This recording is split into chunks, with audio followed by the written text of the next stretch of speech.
Welcome to this explainer. Okay, today we are taking on a pretty monumental task. We're on a mission to capture the absolute essentials of this book in 8 minutes or less. So if you're the kind of learner who just wants the clear, unvarnished facts, no fluff, no filler, you are in exactly the right place. We're going to completely strip away centuries of mythology to look at the gritty reality of how the United States was actually runched into existence. We're talking the battles, the devastating diseases, the sheer political chaos, and the incredible, sometimes messy compromises that built a republic entirely from scratch. Let's get right into it. It's been said that the journey began quietly with the scratching of a quill pen and then was thrust home at the point of a bayonet. We so often think of the American Revolution as this polite, philosophical debate led by gentlemen in powdered wigs. It's really easy to picture the founding as a purely intellectual exercise, right? But the reality was far more severe. Those scholarly treatises of the Enlightenment, all those grand ideas from John Locke and Jean-Jacques Rousseau, well, they were very quickly replaced by hurriedly scribbled marching orders. This idea of a polite revolution? Total myth. The foundation of the nation was ultimately forged in the blood and mud of a grueling 7-year war. There's just this massive gap between our romanticized vision of the founders. Elegant gentlemen debating in genteel coffeehouses or grand European courts, and the gritty physical reality of the actual conflict. Think harsh, guttering candles, worn, stained parchment, heavy flintlock muskets. And actually, this wasn't just a unified America standing bravely against the British either. It was in many ways a savage civil war. You had loyalists clashing directly with rebels right in their own hometowns, and let me tell you, very little quarter was given. Let's ground some of that battlefield mythology in hard numbers for a second, because when you look at the casualties for some of the most famous early battles, they are shockingly light. Lexington and Concord, just 359 total casualties.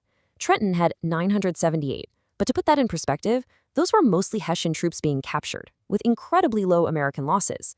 Princeton saw a mere 139 casualties. Given the sheer duration of the war, these numbers are surprisingly low for massed army engagements.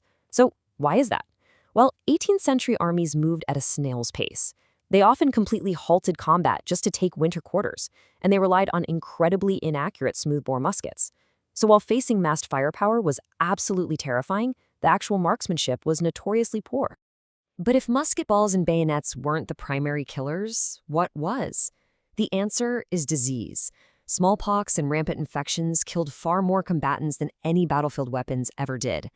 The true enemy here was microscopic. In fact, you could argue that George Washington's greatest strategic brilliance wasn't even his battlefield tactics, it was his administration. Washington very likely saved the entire revolution by insisting that his troops be inoculated early on in the conflict.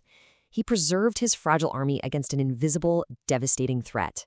Eventually, after 7 brutal years, and with some major help from the French, the fighting stops. Britain is just exhausted from global wars and washes its hands of the conflict. Independence is won. But the first grand solution almost immediately becomes a massive new problem. I'm talking about the Articles of Confederation.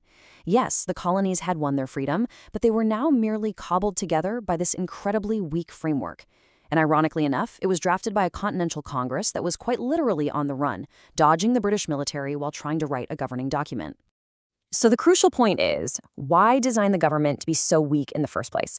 Well, put yourself in their shoes for a minute. The founders had just fought a desperate war to escape Britain's tyrannical thumb.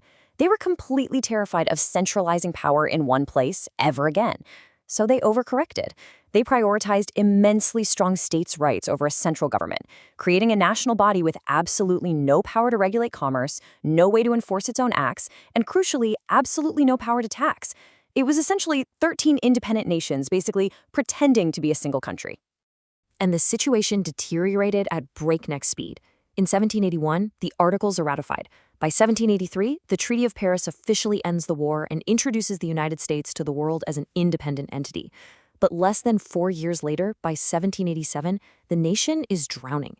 They had accumulated $52 million in foreign debt and another $25 million in state debt with literally no way to pay it. Commerce was completely disrupted, states were fiercely bickering with each other, and the failing government necessitated a massive, urgent reboot. They had to get back together in Philadelphia.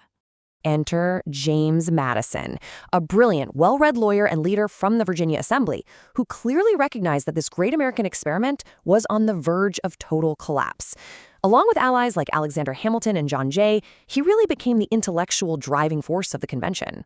Madison led the charge, arguing forcefully that the loose, failing Confederation couldn't just be fixed. It had to be completely scrapped. It needed to be replaced with a stronger, centralized federal system if the nation was going to survive. But, of course, not everyone agreed, and this sparked the core philosophical clash of the Constitutional Convention. On one side, you had the Federalists, arguing for a strong central government with limited defined powers. On the other side, the Anti-Federalists fiercely defended states' rights, viewing them as the only true firewall against future despotism. The delegates in Philadelphia were trying to unite an incredibly diverse stew of people, economies, and regional cultures into one functional republic. It was going to require a highly delicate and honestly volatile balance. And no issue was more deeply volatile than slavery. The convention faced a fierce, entrenched debate. Some delegates voiced vehement opposition, like Gouverneur Morris denouncing the practice, calling the vassalage of the poor the favorite offspring of aristocracy. Yet the historical record shows economy ultimately drove the outcome. Enslaved people were treated as commodities. To keep the fragile union from shattering, a compromise was struck. The southern states agreed to cap import taxes at $10 a head, and Congress was granted the right to halt the import of slaves, but not until 1808. And this brilliantly illustrates something important. When you read those soaring opening words, "we the people," realize that you aren't looking at a perfect manuscript dropped from the sky. You are looking at a massive compromise composed of dozens of smaller compromises. It's a brilliant, highly practical framework of checks and balances designed to hold an incredibly flawed, diverse, and rapidly expanding nation together. All of this leaves us with a pretty profound question. How will the next generation test we the people? Because the framers didn't freeze America in 1787. They created a living structure.